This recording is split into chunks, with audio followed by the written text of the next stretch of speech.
Buenas tardes, muchas gracias a todos por estar aquí, muchas gracias Angélica por invitarme, me hizo mucha ilusión que me invitara a este seminario porque todavía no soy doctora, así que esto es bastante importante. Y bueno, como ha dicho, a lo que vengo aquí es hablaros no de dinosaurios esta vez, sino de musarañas, pero bueno, ahora vais a ver que tiene relación. Como ya os ha explicado Angélica, yo trabajo dentro del grupo de Atapuerca con la doctora Gloria Cuenca Viscós y os voy a hablar un poco de lo que hacemos con ella también y de lo que he hecho en mi tesis. Entonces esta charla la voy a dividir en tres bloques. Voy a hablar por una parte de los micromamíferos fósiles, que es lo que estudiamos todo el grupo, de los yacimientos de la Sierra de Atapuerca, después del esmalte pigmentado, que es lo que os ha comentado que va en mi tesis doctoral, y por último hablaré un poco de reconstrucciones en 3D, que es una cosa que también son nuevas tecnologías que llaman mucho la atención, y también os explicaré cómo lo aplicamos al estudio de ecosistemas del pasado. Bueno, ya he dicho, pero por aclarar un poco, este es el cartel de los seminarios que se titulan Dinosaurios 2.0. Ya os digo que yo no voy a hablar de dinosaurios, pero sí de las nuevas tecnologías en la reconstrucción de los ecosistemas del pasado. Los micromamíferos que estudiamos nosotros son parte de los ecosistemas, así que los voy a presentar de esta forma, ya que son parte de la fauna y además nos aportan mucha información del medio en el que viven. Así que son muy importantes para la reconstrucción de ciertos ecosistemas. Lo primero que quiero aclarar es que es un micromamífero. Cuando hablamos de microalgo solemos referirnos a microbios o a cosas o animales o seres vivos que necesitamos un microscopio para poderlos ver, porque su tamaño es microscópico. No es el caso de los micromamíferos ni de los microvertebrados en general. Un ejemplo de micromamífero sería un ratón.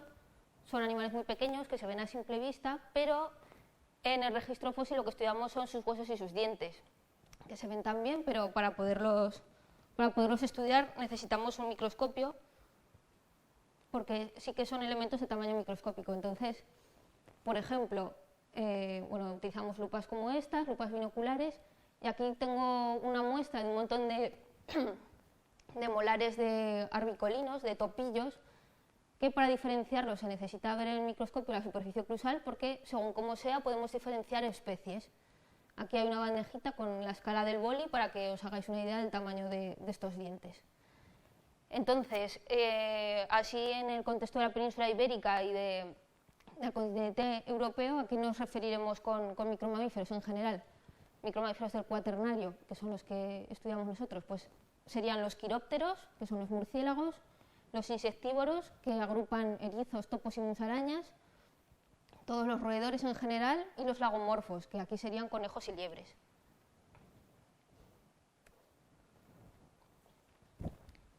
¿Cómo nos ayudan a conocer los ecosistemas y los medios del pasado? Pues bueno, si nos encontramos fósiles de este tipo de micromamíferos, de rata de agua, de musgaño acuático, del murciélago pescador, de castor o del desmán ibérico, que es un talpido acuático,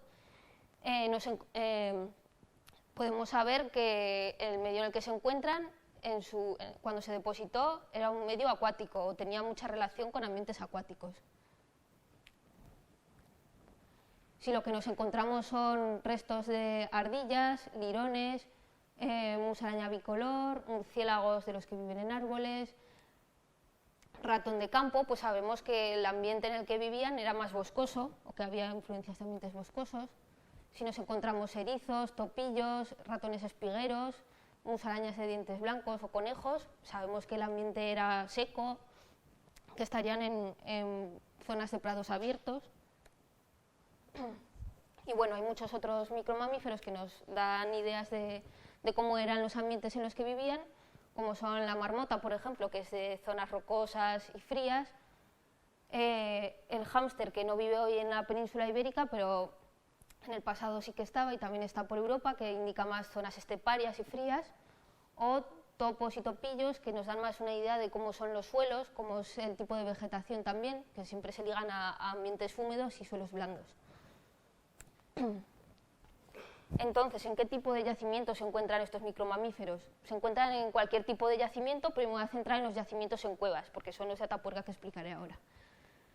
¿Cómo se forman y por qué son tan importantes aquí la microfauna?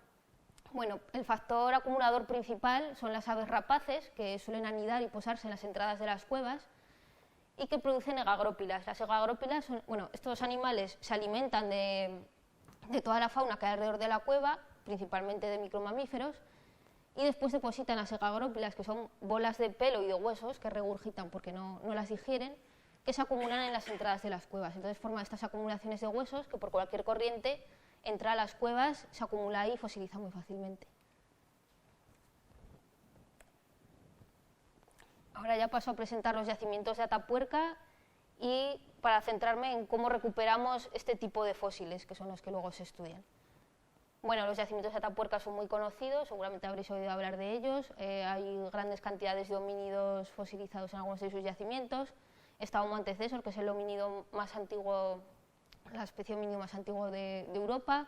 Se ha encontrado la industria lítica más antigua de Europa también.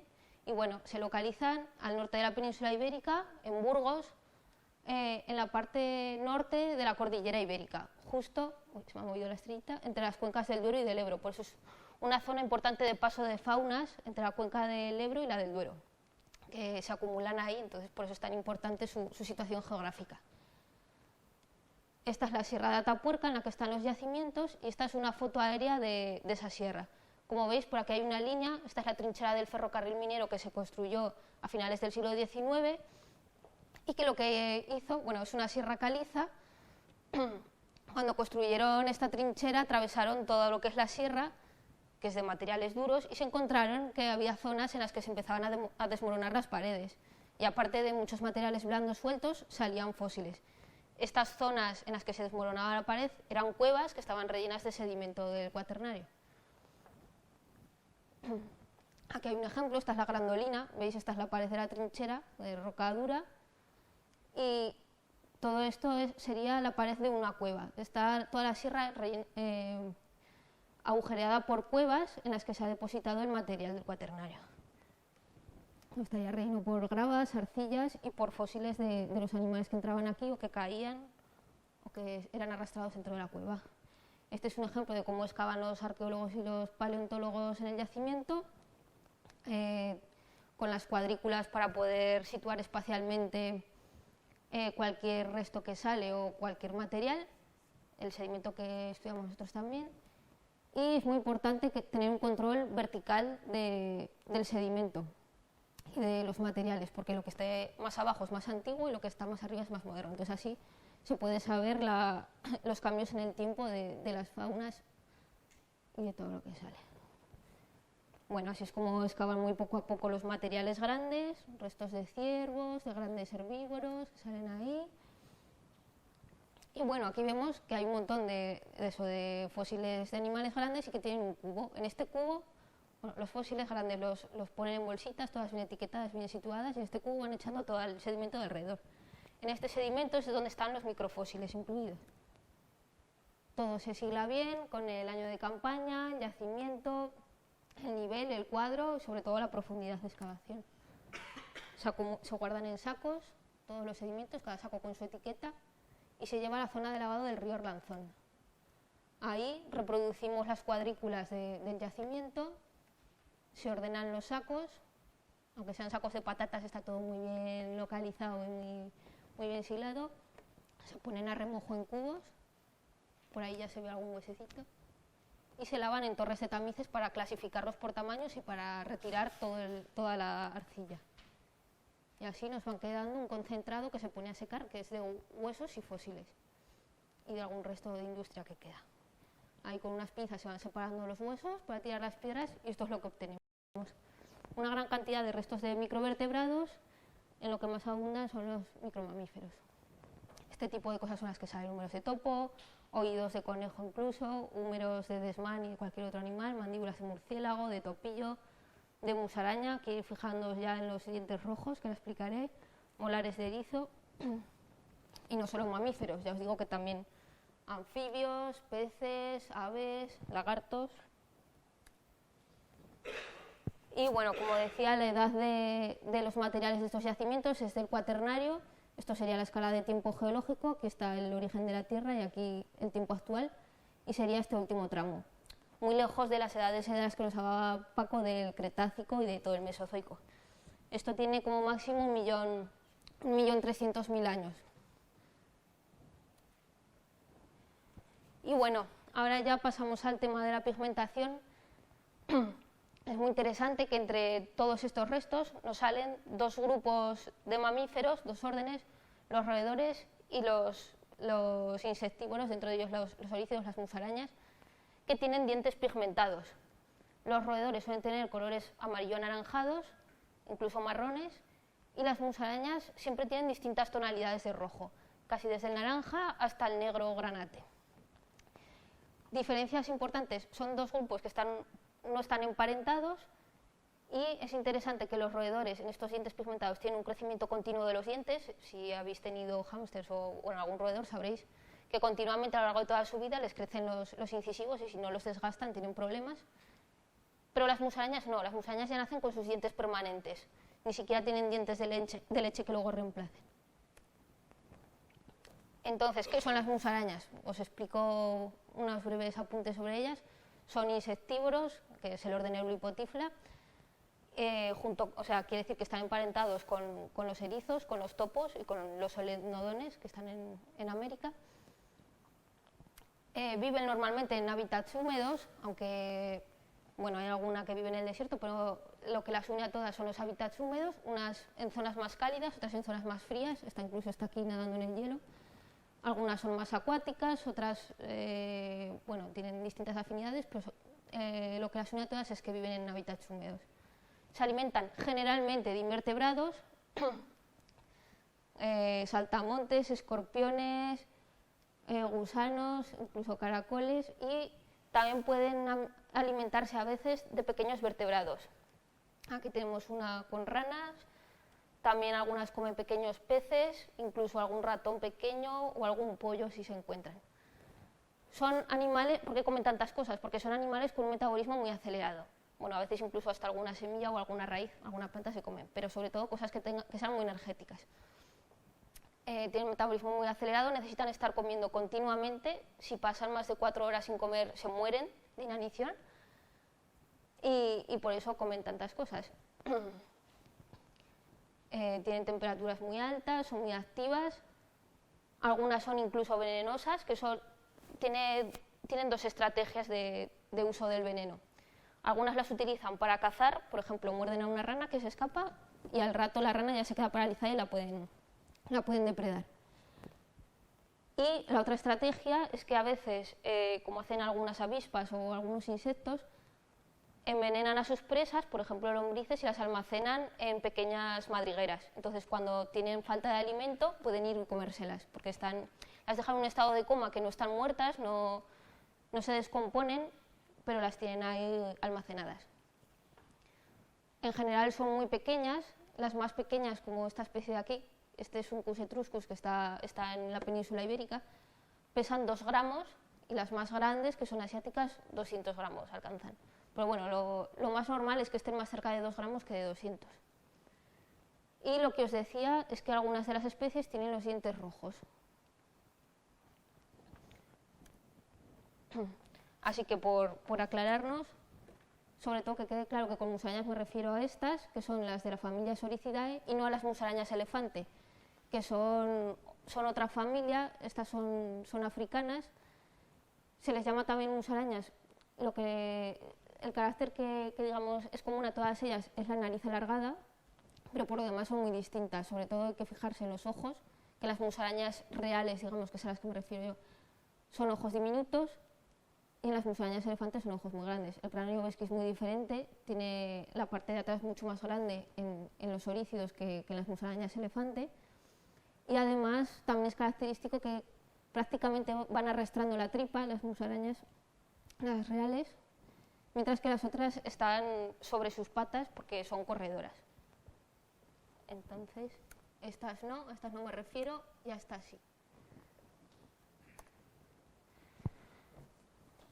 ¿Y qué tienen de interesante las musarañas de los yacimientos de Atapuerca en los que he estado trabajando yo?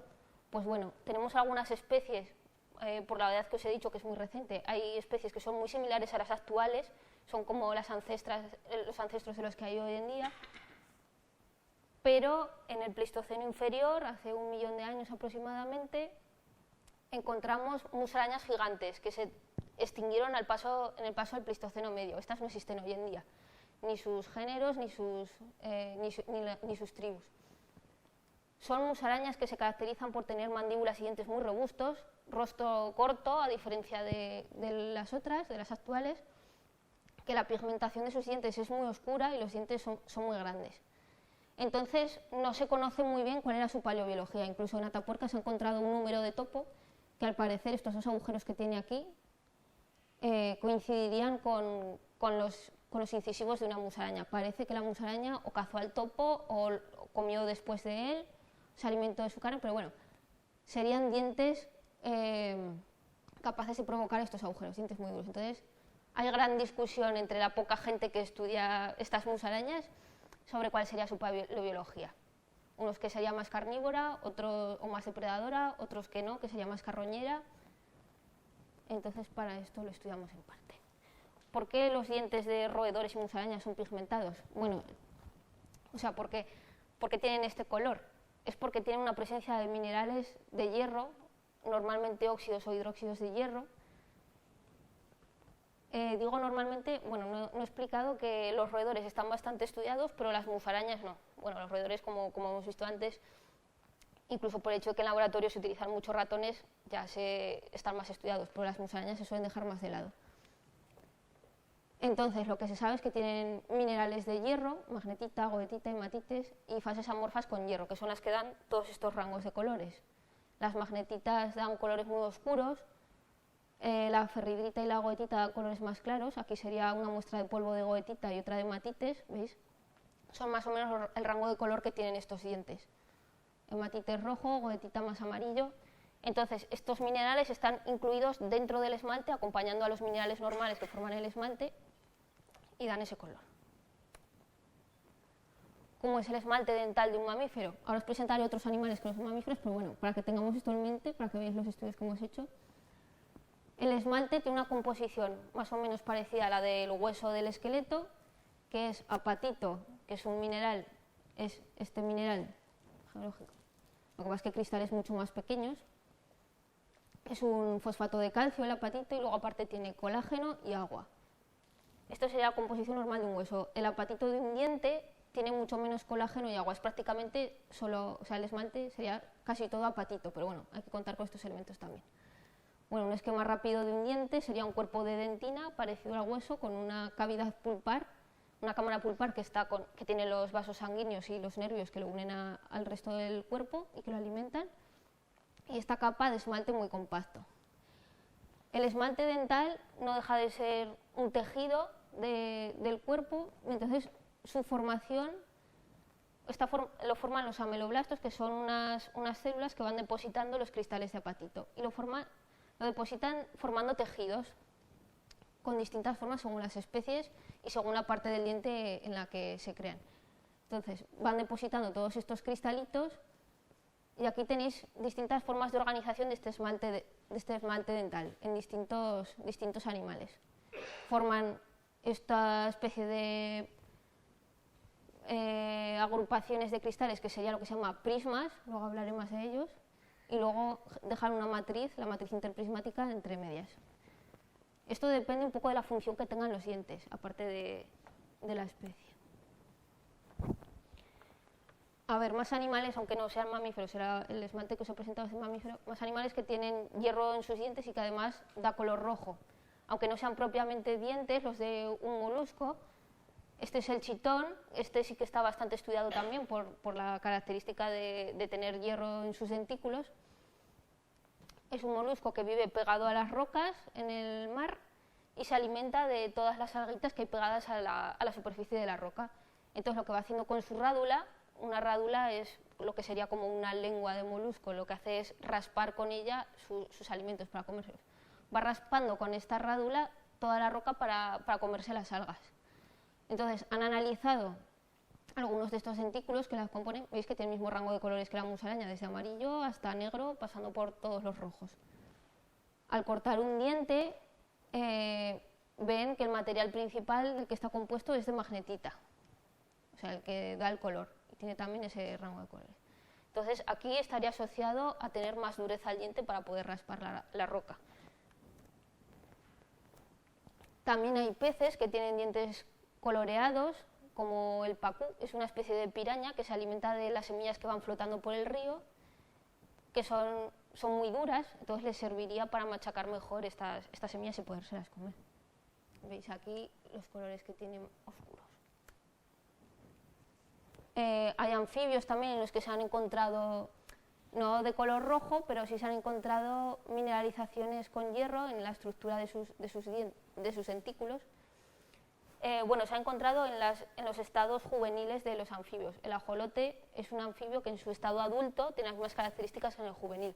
Entonces ahí se ha estudiado bien que también tiene mineralizaciones de hierro, pero no se conoce muy bien por qué, porque sus dietas no son duras. Pasando ya a los mamíferos, hay multituberculados, estos ya sí que son estos son del Cretácico. Es un grupo de mamíferos, para quien no lo sepa, que ya está extinto, serían como los roedores del Cretácico, aunque no son roedores, así que morderían cosas duras también. Aquí tenemos dos ejemplos, Barbatodon y Landopsalis bula, que tienen coloraciones rojizas. Aquí es un esquema de cómo sería todo el cráneo del animal. Todos sus dientes tendrían algo de pigmentación, y aquí una foto de uno de los fósiles, y este es solo un corte de un diente, pero también se ve que tiene una fuerte pigmentación rojiza. Los roedores que os decía antes, pues casi cualquier roedor tiene los incisivos, no los molares, con pigmentación. El castor es en el que más se nota, quizás por su tamaño, que es marrón naranja muy fuerte. Bueno, si lo relacionamos con la dureza y con machacar cosas, pues bueno, están royendo troncos todo el día, entonces parece que encaja en esta función de morder cosas duras y de mucho desgaste. También las ratas, como en esta de aquí, tienen dientes naranjas, los gerbillos, este es el mío, pues le puedo hacer fotos cuando duerme de sus incisivos. Y bueno, pues eso, los roedores están siempre royendo, entonces parece que tiene sentido una adaptación extra de los incisivos para esta función. Y ya pasando a las musarañas, como os decía, tienen distintos rangos, tienen un rango muy amplio de colores. Hay especies, las acuáticas sobre todo tienen dientes naranjas, las más excavadoras tienen dientes más oscuros y las más grandes, y otras tienen simplemente dientes rojos. Hay otras especies que no tienen pigmentación, solo tienen dientes blancos. Y fijaos en esta de aquí, que tiene además un montón de tierra entre los dientes, que os explicaré por qué. Posibles funciones, aunque ya las he ido introduciendo un poco, posibles funciones de tener pigmento, de tener este pigmento asociado al hierro, o sea, este hierro en los dientes. Cosas que se han comprobado, les da resistencia a los ácidos. Así a priori parecería que no tiene mucha utilidad, ¿no? Porque no va a estar bebiendo ácido o comiendo limones, no sé, una musaraña o un roedor, pero hay que tener en cuenta que las caries en parte se producen por los ácidos que producen las bacterias que viven en los dientes, entonces esto le daría una resistencia a las caries. No sabemos si sería por eso. También les da resistencia a la abrasión, esto sí que lo hemos visto, se han hecho estudios y parece que tiene bastante sentido con lo que os he explicado, y lo que tiene los animales que tienen una alimentación más dura tienen esta pigmentación. El diente se desgastaría menos. En musarañas tiene especial utilidad por lo que os digo de que están continuamente alimentándose todo el día, entonces necesitan sus dientes que sean bien resistentes durante toda su vida, si no se morirían. En roedores igual no tanto, porque como tienen un crecimiento continuo les da un poco igual que se les desgaste. También proporciona resistencia a la fractura, sería un poco como una ferralla metida en el cemento, en este caso sería el apatito, que les aporta elasticidad y les permite comer cosas más duras, que si no los dientes se les romperían. Bueno, comer cosas más duras como caparazones de moluscos o de invertebrados o de grillos, o también tierra, no porque se la coman, sino porque al no perder tiempo en limpiar lo que comen, muchas veces mastican arena y bueno, ya sabemos que si alguna vez hemos masticado algo se produce un daño en los dientes, pues ellas no tendrían este problema o tendrían menos problema. Y en roedores sí que parece que la principal función, por llamarle de alguna forma del esmalte, o sea, del esmalte pigmentado, es que formaría filos. veis que no todo el diente está pigmentado, solo la capa externa. Entonces, lo que provoca es una erosión diferencial, digamos, un desgaste diferencial del diente que hace que este diente esté mucho más afilado. Entonces pueden morder cosas más duras, pues los troncos del castor o la pared de los ratones. Además, en los molares no lo tiene, así que no es por algo que coman, es por el hecho de roer. Aquí ya paso, por fin, al estudio que hemos hecho nosotros, o que he hecho yo en mi tesis. Hemos estudiado estos materiales. Aquí estos son incisivos, tenéis aquí las mandíbulas de una musaraña. El incisivo es muy distinto al nuestro, es horizontal y es alargado. Hemos estudiado incisivos de musarañas fósiles emparentadas con las actuales, o muy parecidas a las actuales, como este Sorex de Grandolina. Hemos estudiado las especies gigantes, que serían Dolina Sorex, estas también, y Beremendia. Hemos estudiado especies actuales, todas las actuales que presento aquí vienen del Pirineo aragonés, que serían más o menos especies muy parecidas, la fosilidad actual. Incluso también, por ver qué pasa, hemos probado con dientes blancos, o sea, con musarañas de dientes blancos, y hemos cogido 2 incisivos de roedores actuales para comparar, para ver si son diferentes, si son iguales o qué pasa. En uno de estos dientes también hemos mirado la parte sin pigmentar, para ver cómo es. Os presento brevemente los resultados porque, bueno, os los presentaré luego, porque es un poco rollo, la verdad. Bueno, la preparación de las muestras, nosotros también hemos cortado los fósiles, los hemos pulido. Para hacer esto, como son tan pequeños, claro, imaginad una musaraña de 2 gramos, ¿qué dientes tiene? Pues milimétricos. Ha habido que hacer pastillas de resina para que no se nos rompiera y poderlo cortar. Unas las cortamos y luego, como vimos que era muy difícil, aunque fuera con microtomo, las otras lo que se hizo fue desgastar hasta llegar a la superficie que queríamos estudiar. Y se recubrieron para su estudio con microscopio. Quedaron un poco raros estos cortes, pero bueno, se ve bien esta parte, aunque se vea naranja, es por la fosilización, por el color que le ha quedado. Es la dentina, luego estaría el esmalte blanco y el esmalte rojo. Aquí igual, la dentina y luego las 2 capas de esmalte, y este sería una parte del esmalte blanco cortado. Bueno, ¿con qué hemos estudiado estas muestras? Las hemos estudiado con microscopio electrónico de barrido, con microscopía electrónica de barrido. Por explicar, por si alguien no lo sabe así un poco de forma muy simple, lo que hace este microscopio, bueno, sería este aparato de aquí, que está conectado a 3 pantallas, tiene un montón de detectores. Aquí tendría el portamuestras, aquí se metería nuestro trocito de diente. Si de normal con un microscopio de los que tenemos en laboratorio habituales vemos con luz, la luz que incide en la muestra y que rebota y llega a nuestro ojo, es la imagen que tenemos, pues aquí lo que vemos es con electrones.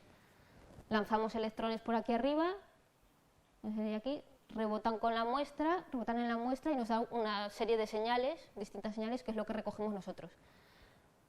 Lo que hemos visto, bueno, las imágenes que hemos obtenido nos dan idea de la composición y de la estructura cristalográfica de lo que estamos viendo. Están mezcladas las 2 señales. Luego, aparte, hemos hecho mapas de rayos X para ver la distribución del hierro y algunos análisis químicos para ver puntualmente las proporciones de hierro. Bueno, este es un Sorex fósil, este sería de Grandolina y es muy parecida a las que hay actualmente, a las que hemos estudiado actuales del Pirineo. Esta es la primera que estudiamos y es con la que hicimos todas las divisiones de capas, vimos toda la estructura del esmalte dental para estudiarla un poco y empezamos a ver cómo estaba esto del hierro aquí, porque nunca antes lo habíamos hecho y no sabíamos cómo funcionaba. Entonces aquí tenemos en el centro la dentina, se ve oscura porque es muy porosa, se ven todos los agujeritos ahí, y esta, me tiembla un poco el pulso, esto sería el esmalte. Dentro del esmalte vemos distintos tonos. Con estas imágenes que tenemos, las zonas más claras serían las que son más pesadas, las que tendrían probablemente hierro o composiciones más pesadas, y las otras serían las del apatito, las más ligeras.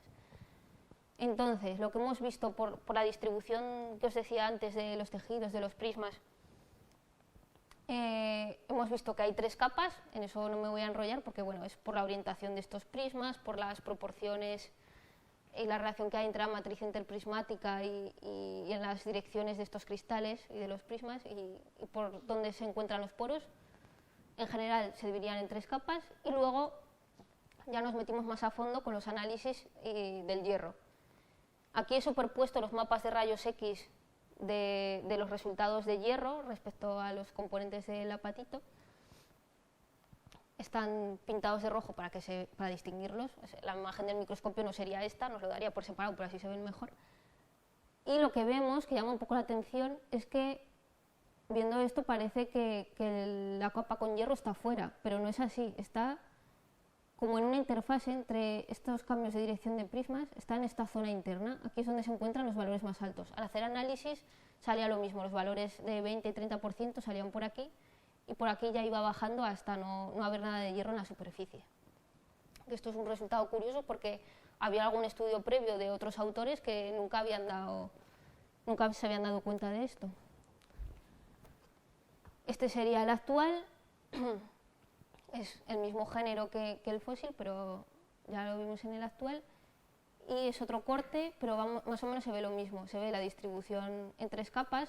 Al estar cortado en un punto un poco diferente, se ve que unas capas son más pequeñas que otras, pero es solo por esta diferencia en la altura del diente en la que se han cortado.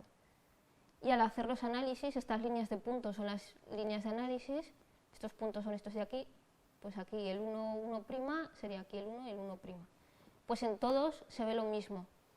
Primero no hay hierro en la parte más cercana, en las primeras capas, luego aumenta hasta un 20 y algo %, y cerca de la superficie disminuye otra vez, vuelve a bajar. Bueno, esta es la parte de esmalte blanco del fósil, que aquí ni llegamos a ver estructura ni había nada de hierro. Eso está confirmado que si es blanco no hay hierro, y si es rojo sí. Esta es una de las actuales de dientes blancos. Aquí vimos la misma distribución en capas, tiene la misma estructura que las otras musarañas, pero también confirmado que las de dientes blancos no tienen hierro. Y aquí ya paso a algunos cortes de las musarañas gigantes. Aquí la distribución en capas, bueno, más o menos estaba clara, que era igual que en la primera que habíamos estudiado, que en la actual. Parece que tenía la misma distribución, pero el hierro es un poco más complicado de ver. En las imágenes sí que se ve muy claro que hay zonas con manchas, parecen manchas más reducidas que en las otras, que era como más homogéneo todo. Y al hacer los análisis, lo que obtuvimos es que en algunos sitios sí que era claro que subía la composición en una zona un poco interna, pero ya muy cerca de la superficie, y luego bajaba, y en otras no quedaba tan claro, parecía que estaba mucho más cerca de la superficie las altas composiciones en hierro. Aquí además lo que vimos es que las zonas con hierro se las había comido el desgaste dental, así que decimos, bueno, pues igual no es tanta ventaja contra la abrasión.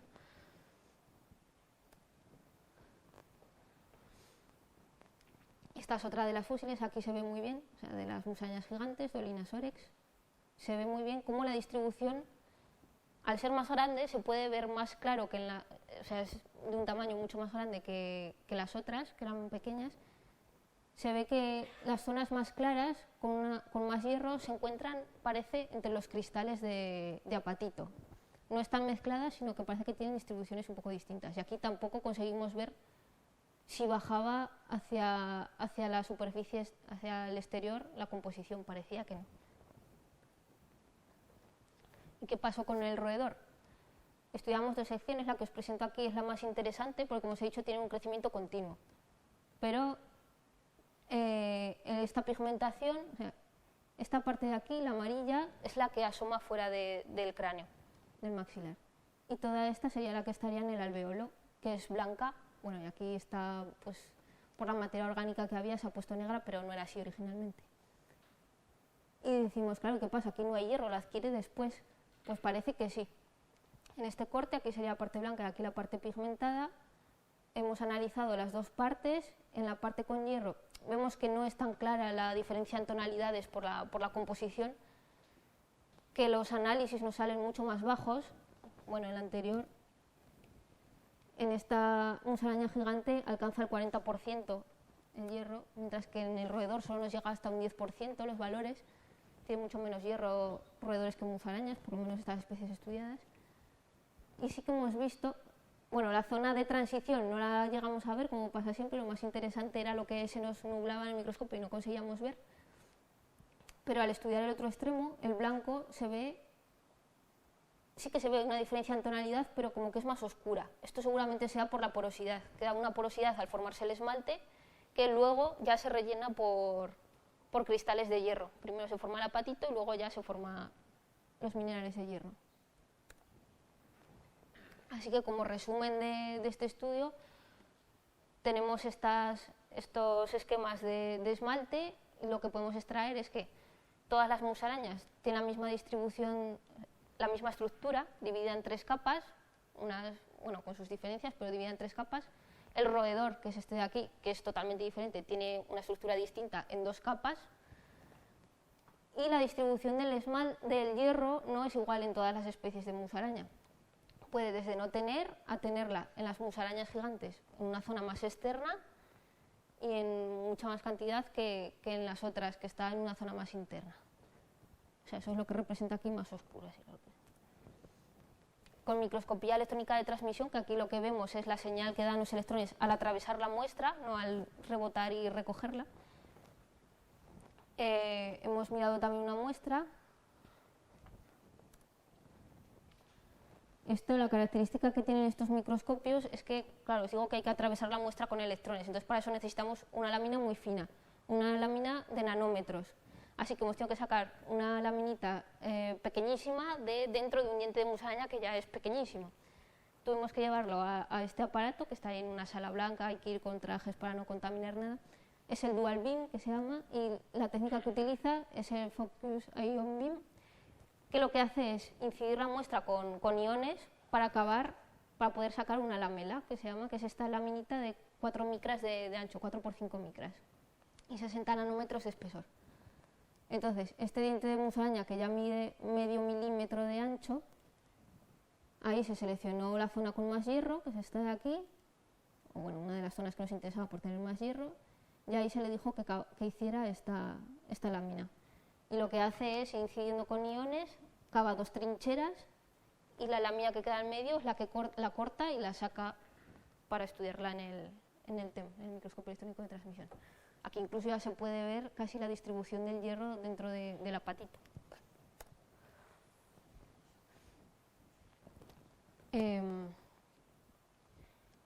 Esta es la muestra vista en TEM, se distinguen distintas zonas. Bueno, hay que estar mirándolas un rato, pero se ven cristales grandes que son los de apatito con sección hexagonal, tienen distintas orientaciones y luego como unas masas grises en medio que son las que tienen alto contenido en hierro. Aquí que se ven cristales grandes no hay nada de hierro al analizar y aquí es todo óxidos de hierro o hidróxidos de hierro. Entonces sí que se ve muy claro ahí la diferencia en la localización de estos componentes.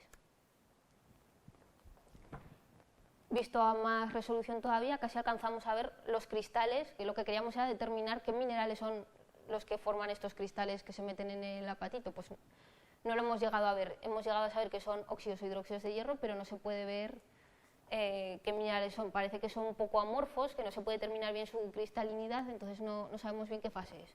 Pero bueno, está claro que se forman masas de pequeñas partículas que se ponen entre los cristales de apatito. Todas las conclusiones que hemos sacado de esto, que las musarañas tienen un esmalte dividido en 3 capas con distintas estructuras, esto no se sabía tampoco hasta ahora. Las musarañas tienen una concentración en hierro mucho mayor que en los roedores, que puede ser por eso que tengan tonos rojizos en vez de naranjas o que directamente la fase mineral sea diferente a la de los roedores y por eso tengan más concentración. Que en algunas especies de musarañas el hierro se encuentra en capas internas del esmalte en lugar de las externas, como en los roedores, y que los minerales de hierro se localizan entre los cristales de apatito. Entonces, ¿qué implicaciones biológicas tiene esto? ¿Para qué nos sirve? Habíamos visto que en los roedores se parece confirmar que es muy útil para la formación de filos, para roer, porque incluso ya hemos visto que el hierro lo tiene en la parte de fuera del esmalte. Pero en musarañas hemos pensado que la función principal es la resistencia a la fractura. Por lo que os decía antes del efecto Ferraya, están metidos estos minerales de hierro entre los cristales de apatito, entonces hará que el esmalte sea más flexible y que sea más resistente a las fracturas. Por eso lo de la musaraña que os ponía con los dientes llenos de tierra, que probablemente sea una adaptación para eso, y que estas musarañas gigantes con más pigmentación todavía puede que estén muy adaptadas a esto. Una de las hipótesis que hay de su modo de vida es que fueran excavadoras, un poco parecidas a los topos, que tengan más ese modo de vida. Bueno, habrá que seguir estudiando sobre esto, pero parece que esa es la función principal. También hemos visto que está en una posición más externa en estas gigantes, así que también lo de la abrasión será importante. Y ya creo que tengo tiempo, ¿no?, de hablar un poco de reconstrucciones 3D. Esto ya muy rápido, es otra cosa que he hecho en la tesis, pero bueno, es bastante llamativa, es de reconstrucciones 3D, que es así, con lo de las nuevas tecnologías me pareció que pegaba. Como os imaginaréis, los restos que nos salen en Atapuerca, los fósiles, son todos muy fragmentarios, no nos salen desafortunadamente cosas enteras, solo nos salen trocitos. Entonces, a la hora de saber la paleobiología de estos animales o cómo se comportarían durante su vida, porque ya os he dicho que están extintos y que no sabemos nada de ellos, de cómo serían, pues es difícil trabajar con solo fragmentos. Además, los fragmentos más grandes que salen suelen estar concrecionados. Esto quiere decir que a lo mejor se ha caído una gota de calcita dentro de la cueva, o sea, unas gotas con carbonato, y se ha formado un pegote que no podemos limpiar porque igual te mide medio centímetro cada muestra. Entonces es más fácil limpiarlo digitalmente. Y lo que hemos intentado es reconstruir cráneos de estas musarañas extintas a partir de fragmentos. Para ello se ha utilizado la microtomografía computerizada, el micro-CT, este es en concreto el que está en los laboratorios de Burgos, y bueno, consiste en lo mismo que un TAC, una tomografía computerizada, no sé si sabéis, bueno, de las que hacen en el médico, pero bueno, aquí la característica es que la muestra es muy pequeña, entonces se hace de muy alta definición.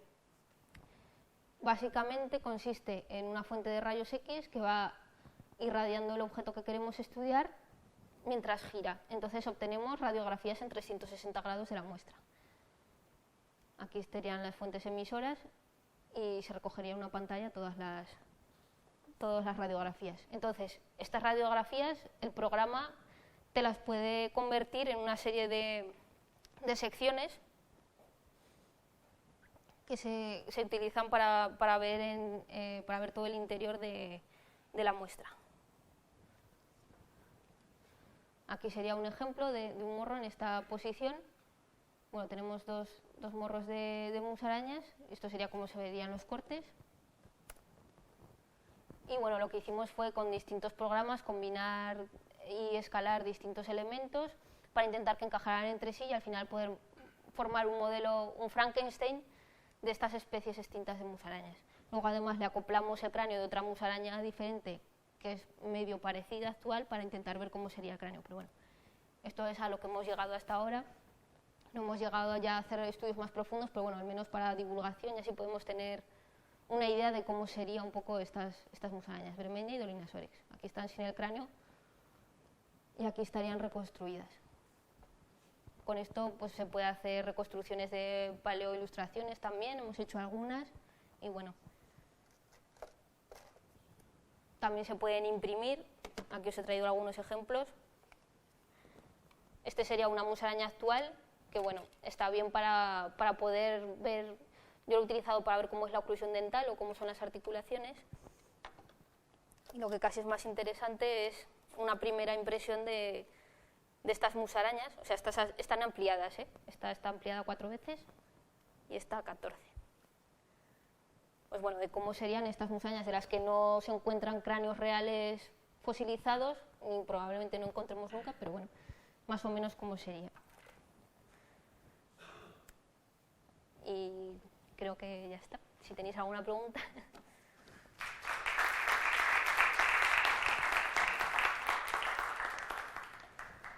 Pues nada, si tenéis alguna pregunta. Sí, lo que llaman la rata topo esta desnuda, ese es la rata topo africana desnuda, Sí. Que es subterránea, ¿no? Sí. ¿Es un roedor o es otro tipo de...? Es un roedor muy adaptado a un tipo de vida concreto, pero sí, es roedor. Sí.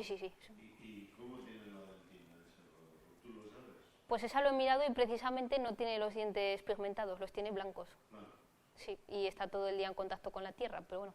Tiene otra serie de, bueno, tiene los dientes de crecimiento continuo, tiene otra serie de adaptaciones como que, por ejemplo, tienen los labios por detrás de los incisivos, entonces no les entra sedimento, bueno, no les entra tierra a la boca ni arena, y porque ya no los tienen pigmentados, no lo sé. ¿Tiene abazones para guardar entonces? No lo sé, eso ya no lo sé. No tengo ni idea, no he visto, si tiene no me suena que tengan, pero no lo sé seguro. Estos se comerán rizomas y... Sí, comen raíces. Sí, sí, además los almacenan en madrigueras, que en las galerías, sí, en cámaras. Nada. ¿Alguna pregunta más? Una preguntilla que así técnica, que me queda flipada con el cacharro este que tiene, que saca esas nanoláminas. El No Dual Beam. sacará isótopos también, ¿verdad? Creo que no sirve para isótopos. Qué pena. No me suena. Bueno, igual para hacer, es que no, los isótopos hay que quemarlos, ¿no? Es polvillo. Sí, un poquillo ahí. No, Pues creo que pena. no. La minita es muy pequeña, sí.